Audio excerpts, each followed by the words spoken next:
જીવો જ્ઞાન પર્યાયનો ધર્મ છે, દ્રવ્યનો નથી. દ્રવ્ય તો પરમ પારણામિક ભાવે છે. ચાર ભાવમાં તો કઈ છે નહીં ક્યાંય પારણામિક ભાવ. તો એક જીવ છે ને બાકી બધું અજીવ છે. અજીવ જીવ નહીં.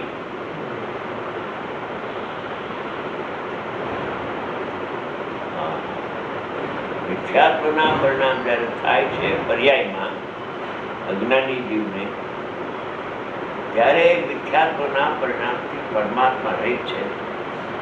પ્રમત અપ્રમતમાં મિથ્યાત્વ આવી ગયું. પ્રમત એટલે એક ગુણ સ્થાનથી 6 ગુણ સ્થાન.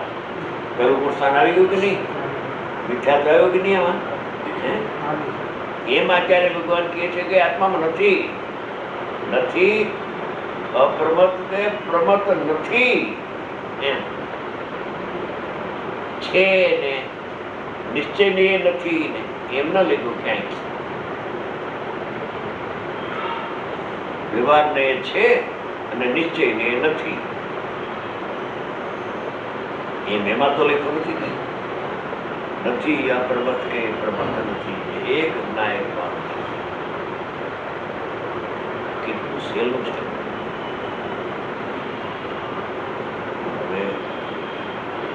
માનવું ન માનવું કોઈ પોતાની વાત છે, કોઈ મનાવી દે. સંયુક્ત ન હોવા છતાં, રહિત હોવા છતાં અજ્ઞાની જીવોને, જેને ભેદ જ્ઞાન નથી અને રાગથી સહિત માની બેઠો છે જીવ, એવો અજ્ઞાની જીવ, એના માટે લખે છે કે અજ્ઞાની જીવોને, બહુવચન એક નહીં, અજ્ઞાની જીવ માત્ર લઈ લેવા. અજ્ઞાની જીવોને સહિત પ્રતિભાસે છે એમ ન લખ્યું. કઈ ભૂલી ગયા છે? એવી તો સહિત માને છે, તો સહિત છું એમ જ લખવું જોઈએ ને. અજ્ઞાની જીવ રાખતી સહિત માને છે, જ્ઞાની થાય તો રાખતી રહિત માને છે. એમ ન લખતા એક એક શબ્દની કિંમત છે. ટીકર તો બધાને આપ્યા છે. અજ્ઞાની જીવોને સહિત જેવો પ્રતિભાસે છે, જાણે હું રાગદેશ સુખદુઃખથી સહિત છું. જ્યારે મારામાં થાય છે રાગદેશ સુખદુઃખ. અરે રાગદેશ સુખદુઃખ જો જીવમાં ન થાય તો જીવ સ્વચ્છંદી થઈ જશે. સ્વચ્છંદી થશે કે સ્વતંત્ર થઈને મોક્ષ થશે. રહિત છે ને રહિત માનવું, એમાં વિપરીતતા ક્યાં આવી? રહિત હોવા છતાં સહિત માને તો અજ્ઞાની છે. જેઓને સંયુક્ત જેવો, જાણે મારો આત્મા વર્તમાન રાગ દ્વેષ ના પરિણામ સહિત હોય એવું મને પ્રતિભાસે છે. સહિત છું એમ લખ્યું નથી એને. જો સહિત છું એ બી માનતો હોય તો અજ્ઞાન ન કહેવાય.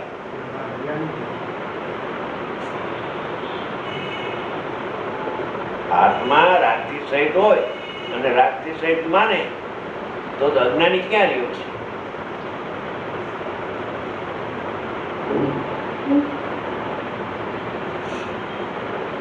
પણ છે રહિત, માને છે રહિત, માટે અજ્ઞાની થઈ ગયો. પાછું મને એવું પ્રતિભાસે છે, મને એવું લાગે છે આત્મા સંસાર અવસ્થામાં તો રાગથી સહિત જ હોય ને, રાગને કરે, દુઃખને ભોગવે, બસ. પણ તારાથી ભીન છે એને તું કેવી રીતે કરવા માંડ્યો? અશક્ય છે કરવું એનું. એનો કરતા બતાવું તને, તું કરતા નથી. મને કરતા બતાવું ભક્તિના રાગનો. કે ભક્તિનો રાગ જે આવ્યો, ફેરો નહીં આવ્યો, એ પરિણામને કરે છે. પરમાત્મા તો કરતા રહ્યો છે. અત્યાર સુધી કોઈ અજ્ઞાની નો આત્મા, એ આત્માએ અત્યાર સુધી રાગ કર્યો નથી, મિથ્યાત્વના પરિણામ કર્યા નથી. એટલે પછી આ દુઃખી કેમ થયો કે કરતા અકર્તા ને કરતા માન્યો માટે દુઃખી થાય છે. અકર્તા ને અકર્તા જાણે માને તો સુખી થઈ જાય. કરતા ક્યારે માને કે સહિત માને તો કરતા માને ને, રહિત માને તો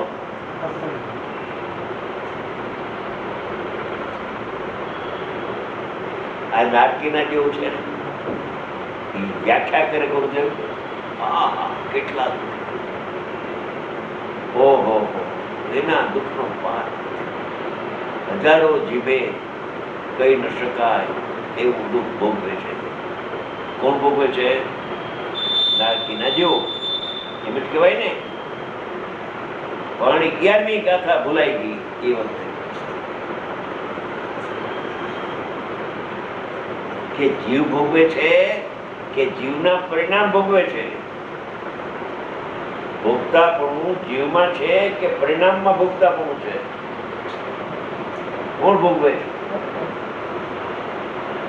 પરિણામ ભોગવે ને આત્મા ન ભોગવે એ વખતે હો.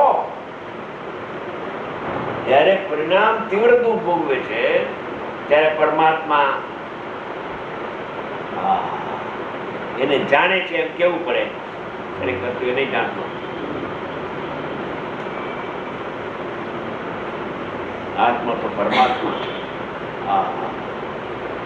બાળકો પણ સૌને ભગવાન આત્મા ગણાયેલો છે.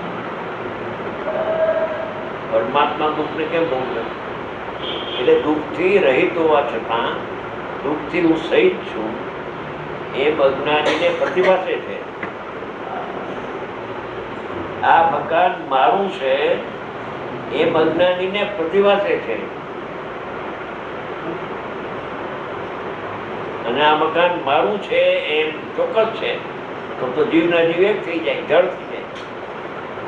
તો પછી બહાર ગામ જાય તો મકાનને લઈ જવું પડે ને. એ કોઈ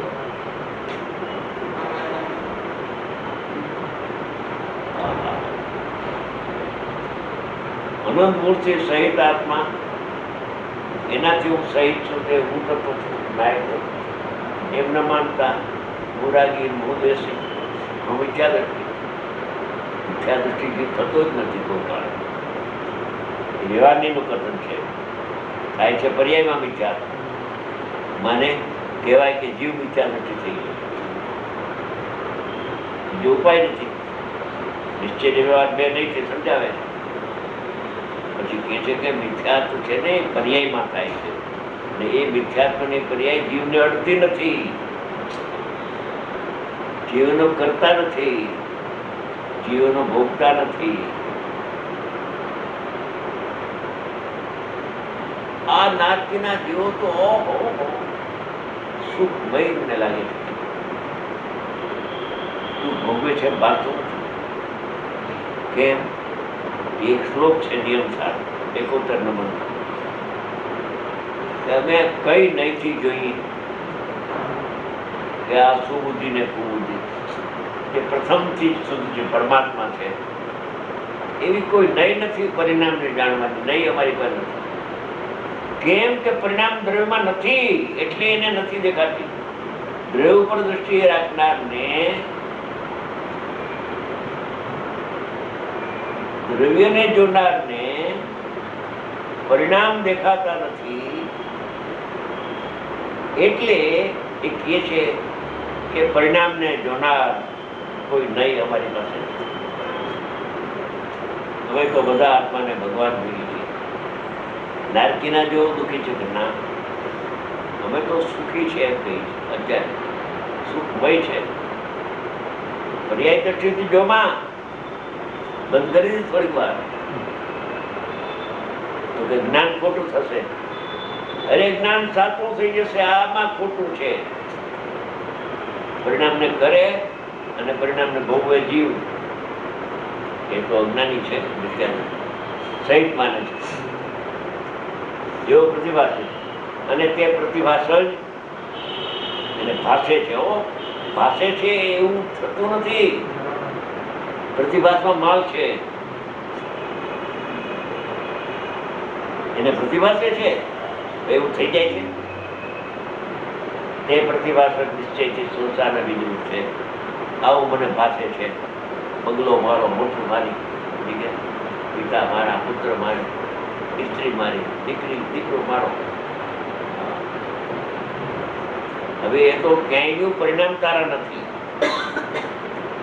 પરિણામ તારામાં થતા નથી. એ જીવમાં પરિણામ ન થાય તો શું ભીતમાં થાય? તો કરે ને આડોડિયા દુર્ભવી.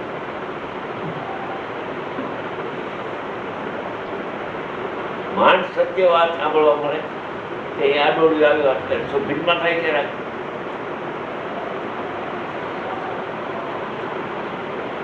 ઉદ્ધવને એક પ્રશ્ન થયો ચાલતી વ્યાખ્યાન કે 4 ભાવો નાશવાન છે માટે આત્માથી દૂર છે. નિયમ 4 શ્લોકમાં છે. કોઈ પ્રશ્ન કર્યો કે સાહેબ આત્માથી દૂર છે એટલે શું? કે આત્મામાં નથી એટલું દૂર છે. આત્મામાં કેવળ જ્ઞાન થતું નથી માટે કેવળ જ્ઞાન દૂર છે.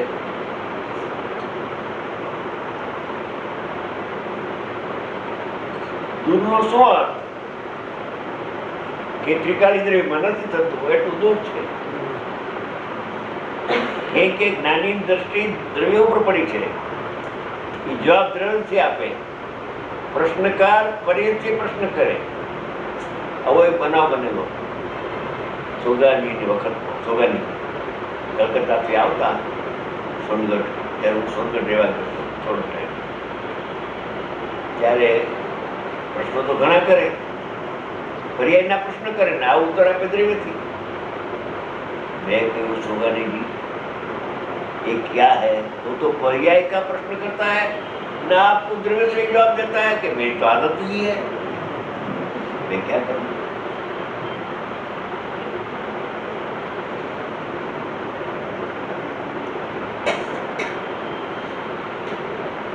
आप ज्ञान छिद्र पर्याय नहीं तब जाना दियो क्या करना परिणाम हो.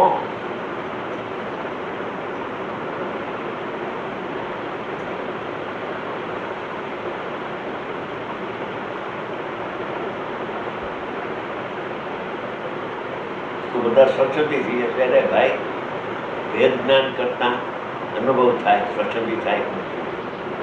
સ્વભાવ અને વિભાવ વચ્ચેનું ભેદ જ્ઞાન ચાલે. સ્વભાવ ભિન્ન છે અને વિભાવ ભિન્ન છે. સ્વભાવ ભિન્ન, સંયોગ ભિન્ન. સંયોગ છે બધા, પર્યાયના સંયોગ છે.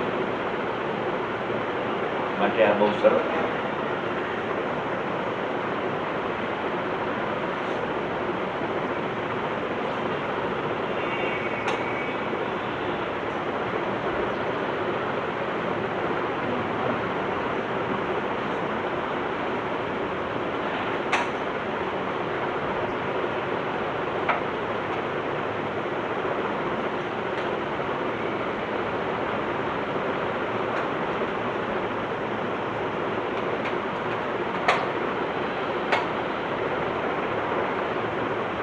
કોઈને કઈ પ્રશ્ન કરવો તો કરો. 13-14 મિનિટ બાકી છે.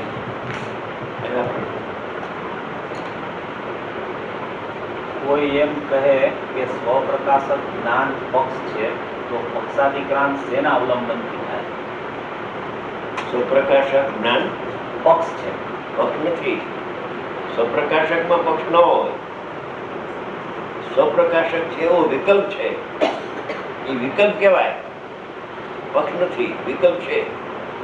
જ્ઞાન સ્વપ્રકાશક છે. સ્વપ્રકાશક જ્ઞાન આત્માને જાણે છે એવો શબ્દ નીકળો એ વિકલ્પ છે. સમજી ગયા? આ તો નિશ્ચયના પક્ષમાં આવી ગયો છે. હમણાં પક્ષાધિકરણ થઈ જશે. જ્ઞાન સ્વને જ જાણે છે, પરને નહીં. એ વિધિના પક્ષમાં આવ્યો છે. આ તો સત્યના પક્ષમાં આવી ગયો.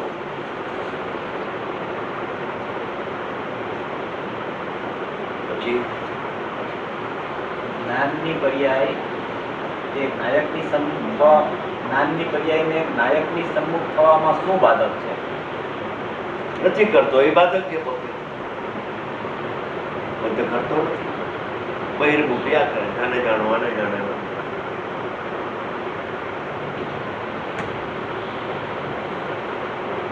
વિધિ નિષેધમાં આવતો નથી, વ્યવહારનો નિષેધ કરી શકતો નથી, અને વિધિનો નિષેધનો પક્ષ આવ્યો નથી, તીવ્ર નિષેધ આવતો નથી. અહીંયા તીવ્ર વિધિનો નિષેધ વિકલ્પ ઉઠતો નથી. એ જાણતો જ નથી, પણ જાણનારો જ જણાય છે. ત્યારે પક્ષાધિકાર કહેવાય છે.